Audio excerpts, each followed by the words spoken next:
নলপুর গ্রাম পঞ্চায়েতের উপপ্রধানকে লক্ষ্য করে ডিম নিক্ষেপ, জমির বিতর্ক ঘিরে উত্তেজনা। সাকরাইলের নলপুর গ্রাম পঞ্চায়েতের উপপ্রধান শেখ মোস্তাকিনকে লক্ষ্য করে ডিম নিক্ষেপের ঘটনায় বুধবার দুপুরে রঘুদেববাটি পশ্চিমপাড়া এলাকায় উত্তেজনা ছড়ায়। অভিযোগ, জমি সংক্রান্ত বিবাদের জেরে ক্ষুব্ধ কয়েকজন স্থানীয় বাসিন্দা উপপ্রধানের বাড়ির সামনে বিক্ষোভ দেখাতে যান। সেই সময় উপপ্রধান বাইরে এলে বচসার মধ্যেই তাকে লক্ষ্য করে কাঁচা ডিম ছোড়া হয়। ঘটনাকে কেন্দ্র করে উভয় পক্ষের মধ্যে উত্তেজনা তৈরি হলেও পরে পরিস্থিতি নিয়ন্ত্রণে আসে। বিক্ষোভকারীদের মধ্যে মমতাজ বেগম অভিযোগ করেন, উত্তরাধিকার সূত্রে পাওয়া জমি দীর্ঘদিন ধরে দখল করে রাখা হয়েছে এবং সেই জমি থেকে মাটি বিক্রি করলেও তারা কোনো অর্থ পাননি। জমি সংক্রান্ত বিষয় নিয়ে আলোচনা করতে গেলে তাকে হেনস্থা করা হয় বলে অভিযোগ তার। শেখ সমীর আলীর দাবি, তাদের পারিবারিক জমি বেআইনিভাবে দখল করে রাখা হয়েছে এবং জমি থেকে মাটি বিক্রির অর্থ তারা পাননি। জমির দখল ও হিসাব চেয়ে তারা উপপ্রধানের বাড়িতে গিয়েছিলেন বলে জানান। ঘটনা প্রসঙ্গে হাওড়া জেলা বিজেপি কনভেনার ইন্দ্রজিৎ দে বলেন, দল ডিম নিক্ষেপের রাজনীতি সমর্থন করে না, তবে দীর্ঘদিনের ক্ষোভ থেকে এলাকার কিছু মানুষ এই প্রতিক্রিয়া বলে তিনি মন্তব্য করেন। অন্যদিকে সমস্ত অভিযোগ অস্বীকার করেছেন নলপুর গ্রাম পঞ্চায়েতের উপপ্রধান শেখ মোস্তাকিন। তার দাবি, সংশ্লিষ্ট জমি নিয়ে দুই পক্ষের মধ্যে দীর্ঘদিনের বিরোধ রয়েছে এবং তিনি শুধুমাত্র জনপ্রতিনিধি হিসেবে মধ্যস্থতার ভূমিকা পালন করেছেন। তাকে উদ্দেশ্য প্রণোদিতভাবে ফাঁসানো হচ্ছে বলে অভিযোগ করেন তিনি। তবে তার উপর ডিম নিক্ষেপের ঘটনা ঘটেছে বলে তিনি স্বীকার করেছেন। জমি থেকে মাটি বিক্রির অভিযোগও তিনি সম্পূর্ণ ভিত্তিহীন বলে দাবি করেন। গেলাম বলতে হলে আমাদের জমি ওরা দখল দিয়ে মাটি কেটে বিক্রিটা করে রেখে দিয়েছে। আমরা সেই পাওনাটা চাইতে গেছিলাম, আমাদের ওরা তো দিল না, কোনো বিকল্পতা কোনো সলিউশনই পেলাম না। সেই জন্য পচা ডিম ফিম ছুঁড়ে মারামারি করা হলো। আর ছিল উনি সেই পাওয়ারে আমাদের কোনো জমিতে খেস্তি দিচ্ছেন। এটা আমার নানিকেলি সম্পত্তি, ঠিক আছে, দিদার সম্পত্তি। তো ওনার তিনটে অংশ আছে, মানে পাওনাদার আছে, অরিসেন যারা, তারা তিনটে নাম আছে। সেই হিসাবে আমরা গেছিলাম, তো সেটা আমাদের কোনো ফলাফল পাচ্ছি না। আচ্ছা, আমাদের আজকে তো 6-7 বছর ধরে জানানো হচ্ছে মাটি কেটে বিক্রি করা আছে। ও টিএমসি উপপ্রধান, তো পঞ্চায়েত মোস্তাকিন, মোস্তাকিন কোন অঞ্চলে? পঞ্চায়েত নলপুর পঞ্চায়েত। আমরা চাইছি আমাদের জমি আমাদের ফেরত দিয়ে দিন। তোমরা যে মাটিটা কেটেছো সেই মাটি কাটে যে টাকাটা আমাদের ফেরত দিয়ে দিন। আমার নাম শেখ সমীর আলী।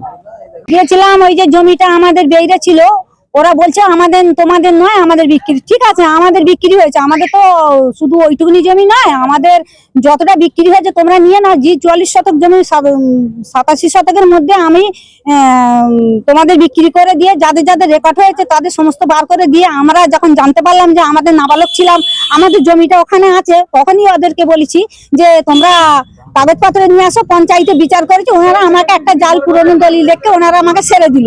দেওয়ার পরে ওনারা বললো ঠিক আছে, আমাদের দলিল হচ্ছে, আজ হচ্ছে কাল হচ্ছে করে করে 6 বছর কেটে গেল। 6 বছর কেটে যাওয়ার পরে আমি যখন রেল কোম্পানি মাটি কাটতে ধরেছে, তখন আমি বললাম যে এরকম মাটি জিকালে কাটতেছে, কাগজটা আমার কাছে, তাহলে জমিও আমার, তাহলে এই জমিটা আমরা ব্যবস্থা করি। তখন ওদের তাই উপপ্রধানের হাত করে বললো, যে উপপ্রধান বললে হ্যাঁ ঈদের আগে হবে, ঈদের আগে হবে, করে করে করে করে ঈদ কেটে গেল। ঈদ কেটে যাওয়ার পরে ঈদের 2 দিন পরেই জিবিসি লাগবে দিল।